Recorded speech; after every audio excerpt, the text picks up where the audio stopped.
Olá, hoje é dia 20 de abril de 2022 e nessa noite a gente fez mais um estudo dos capítulos do livro Os Mensageiros de André Luiz. Hoje nós estudamos o capítulo 16 e um bom pedaço do capítulo 17. Já iniciando a nossa síntese desse estudo, no 16 então ele comenta que o André está chegando no posto de socorro, né, que é o nome do capítulo.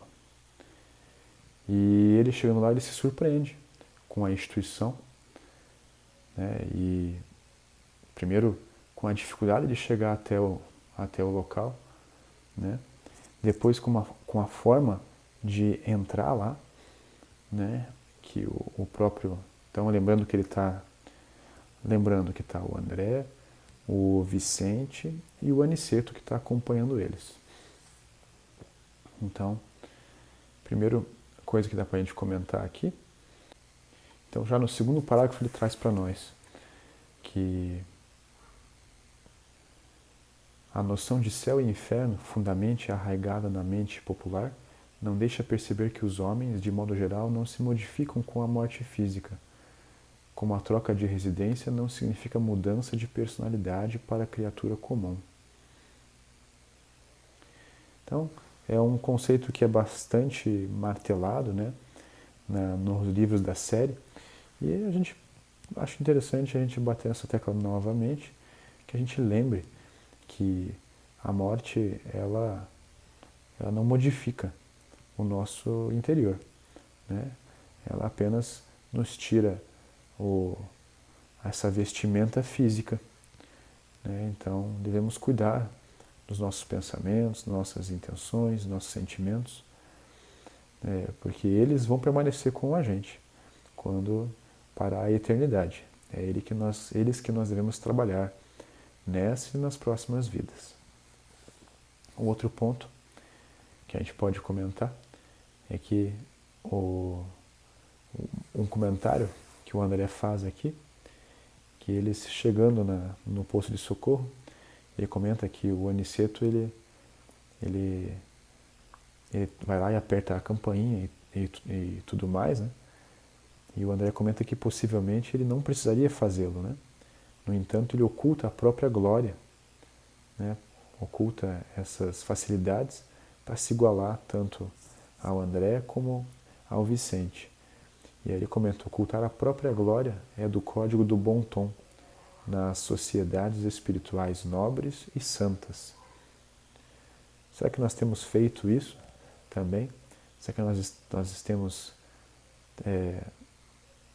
ocultado as nossas potências perto dos outros? E parece, infelizmente, que a maioria das pessoas faz justamente o contrário, né? Como um pavão, né? Nós ainda cheios de vaidade, queremos mostrar, queremos, né, colocar na frente do nariz dos outros todas as nossas facilidades, todas as nossas habilidades. E aqui ele ensina completamente diferente, né? Dá até para fazer aqui uma reflexão breve sobre o que é a vaidade, né?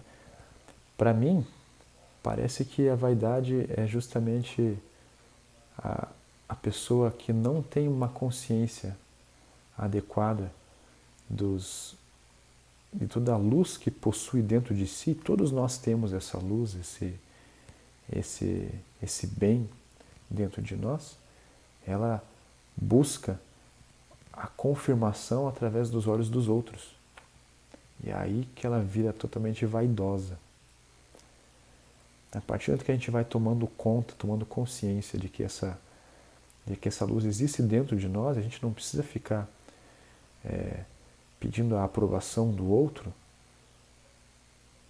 a gente começa a ser mais humilde, né? Mas isso é uma noção rasa, talvez, minha, no momento em relação à vaidade em si.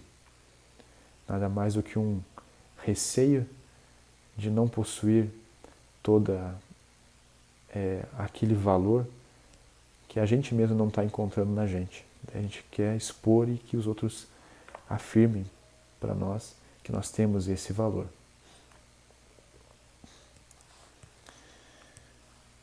Então daí o André entra nesse posto, né? Que é como se fosse um bairro, como se fosse uma vila, sei lá, é um local específico, né? Rodeado por muros e tal. E aí ele fica admirado com o local, que é cheio de pavilhões, turmas variadas de pessoas que estavam se dedicando a serviços múltiplos de aprendizado, de diversas atividades ali. E aí, notando a admiração ali, o instrutor, né, o Aniceto, fala para eles assim: esta paz reflete o estado mental dos que vivem neste pouso de assistência fraterna. Acabamos de atravessar uma zona de grandes conflitos espirituais que vocês ainda não podem perceber. A natureza é mãe amorosa em toda parte, mas cada lugar mostra a influenciação dos filhos de Deus que o habitam. Então, assim, a gente, por mais que a gente esteja encarnado e não tenha uma percepção mais aguçada dessa questão energética, dessa questão invisível ainda para a gente, nós carregamos conosco toda outros seres, né, outros indivíduos e a energia que nos caracteriza. Se nós estamos envoltos de ressentimento, de dor, de raiva, de tristeza, a gente vai carregar essa energia conosco. E é o que ele quer dizer aqui. Né? As pessoas que convivem naquele ambiente fazem com que tenha aquela paz que o André e o Vicente sentem naquele local. Por mais, ele fala assim, a natureza é a mãe amorosa em toda parte, ou seja, por mais que tenha as possibilidades de amor, de luz em todo o local, você vai levar consigo aquilo que você está jogando para o universo. Né? Então, também vigiemos os nossos pensamentos, mais uma vez, os nossos sentimentos, porque eles vão determinar o que está à nossa volta. Né? O que nós temos hoje foi o que a gente construiu ontem, o que a gente vai ter amanhã é o que a gente está construindo no hoje. Basicamente assim. E à medida que a gente cresce, né, de conhecimento e de amorosidade, nossas percepções também ampliam. E assim a gente consegue acessar, né, outros níveis de iluminação, outros níveis de luz, de amor. Né? Então, depende muito do nosso crescimento. E aí eles iniciam uma conversa com o responsável pelo local, que é o Alfredo, né, que já conhecia o Aniceto. E a primeira coisa que chama a atenção quando eles são levados para uma sala é uma pintura que o André vê ali na parede, uma pintura do Martírio de São Diniz, o Apóstolo das Galhas. É a pintura. Tá? Eu pretendo colocar aqui no cantinho, ou aqui, acredito eu, a pintura. E ele acha muito bela aquela pintura, né? E cheia, com um tom muito vivo, né? E ele se recorda que ele já tinha visto aquela pintura em outro local. E aí ele conversa isso com o Alfredo, e fala que eu vi então o original dessa pintura lá no Panteão de Paris. E aí o Alfredo retruca, engana-se. Nem todos os quadros, como nem todas as grandes composições artísticas, são originariamente da Terra. É certo que devemos muitas criações sublimes à celebração humana, mas neste caso o assunto é mais transcendente. Temos aqui a história real dessa tela magnífica. Foi idealizada e executada por nobre artista cristão numa cidade espiritual muito ligada à França. Em fins do século passado, embora estivesse retido no círculo carnal, o grande pintor de Bayonne, não sei se é assim que se pronuncia, visitou essa colônia em noite de excelsa inspiração que ele humanamente poderia classificar de maravilhoso sonho.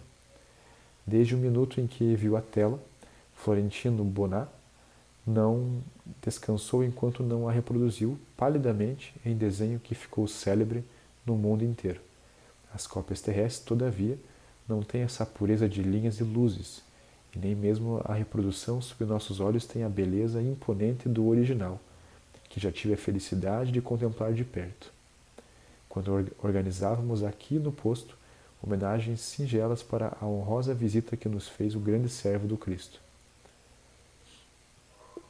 Então, veja que interessante, quantos artistas, será, não fizeram as suas obras inspirados, né, por obras espirituais ou por coisas que viram na espiritualidade, no mundo espiritual, em sonhos, em desdobramentos, né, nos mostra um novo mundo aí de produção, né? É claro que no mundo espiritual é muito mais sublime as coisas, né? Mas o que de sublime temos feito aqui na Terra, aqui no mundo físico, que veio de lá? Talvez a grande maioria, a gente não sabe. De qualquer forma, elas vêm de alguma inspiração, que nós podemos alcançar tanto encarnados como através, né, de fora do corpo. E assim a gente termina o capítulo 16. Tá? O 17, ele inicia com o romance de Alfredo. Então quem recebe eles lá é o Alfredo e Ismália, né, que é a esposa dele. Eles vão à mesa, né, onde são servidos alguns frutos para eles comerem. Interessante também aqui ressaltar que eles ainda comem frutos mesmo no mundo espiritual, né? A gente não sabe se são os mesmos frutos, da mesma essência, mas são frutos. E aí o Aniceto e o Alfredo começam a conversar, né? De como é que estavam os serviços ali no posto, e o Alfredo comenta que está bem difícil, né? Que tem aumentado bastante o serviço e a dificuldade. O que nos faz a seguinte reflexão: se isso já estava aumentando a dificuldade lá em meados do século XX, né? Como será que está hoje, né? Em que estamos, às vezes, pelo menos a impressão que nós temos é que estamos encaminhando com mais situações aí de um mundo de transição, com aparentemente mais dificuldades, né? Acredito eu, pelo menos no nosso estudo a gente trouxe também isso, que outros postos talvez tenham sido criados, né? Outros postos de socorro, mais seres espirituais auxiliando, né? Porque eu acho que deve ter aumentado o trabalho ali para o mundo espiritual. E aí, em um determinado momento da conversa, o André olhou para o Alfredo olhou para o André, e ele comenta: ainda bem que tendes uma abnegada companheira ao vosso lado. E aí o Alfredo começa a contar a história dele com a Ismália, que não é bem assim. Ele comenta que ele está com ela ali agora, mas a presença dela não é contínua, né? Eles têm um compromisso de união eterna, que é o que ele comenta aqui, mas ele não merece ainda a presença dela contínua. E conta a história dele para o Vicente, para o André e novamente para o Aniceto, que já conhecia a história. Ele conta que na Terra ele era casado com ela, tinha 2 filhos, e só que ele comenta assim: esqueci-me contudo de que a virtude a qualquer tempo será atormentada pelo vício. É a primeira coisa que ele comenta. O que isso quer dizer? Que a gente pode também colocar aqui como uma reflexão que, por mais que estejamos tranquilos em nossa vida terrena, a gente não veio aqui a passeio. Então a gente vai ser, em algum momento, colocado de frente com nossas dificuldades, sejam internas como externas. Estamos aqui para evoluir, né? Para lidar com essas sombras que ainda nos acometem. E é o que acontece aqui com ele, né? Ele conta que primeiro que o que dá a entender aqui que ele trabalhava demais e dava pouca atenção para a família dele. Segundo, ele vai contando a história dele e conta que um amigo dele, um colega, acho que o que dá a entender que ele tenha interesse na Ismália, começa a envenenar os ouvidos do Alfredo encarnado. Começa a comentar com ele, né, que quando esse amigo tenta algumas vezes com a Ismália não dá margem para ele, começa a envenenar. Ele dizendo que a Ismália fazia isso, fazia aquilo, e aos pouquinhos vai minando a imagem que a Ismália tem para o marido. E a Ismália foi sofrendo isso em silêncio, a perseguição por anos consecutivos, né? E aquilo foi aumentando, né, na cabeça do Alfredo. Ele foi deixando com que aquele envenenamento moral fosse crescendo em sua mente. Até que ele está no momento, esse colega dele arma uma situação em que é a gota d'água para o Alfredo, né? E ele não consegue mais lidar com a esposa e manda ela embora. Manda ela embora para a família dela de volta. Ele vai viajar, né, e tal, e fica fora por algum tempo. E no fim ele descobre que a esposa veio a falecer, né? Chegam algumas notícias dela por tuberculose. Ele retorna para o Rio de Janeiro, que é onde ele morava, educa os filhos, né? Mas tem uma vida muito dolorosa, né? Uma vida solitária e dolorosa. E bem no finalzinho da vida, ele encontra esse colega dele e no leito de morte esse colega confessa o que ele fez, né? A armação que ele fez para a antiga esposa do Alfredo. E aí ele fala que não conseguiu dar o perdão para esse amigo e cansado, transformei-me desde então num louco irremediável.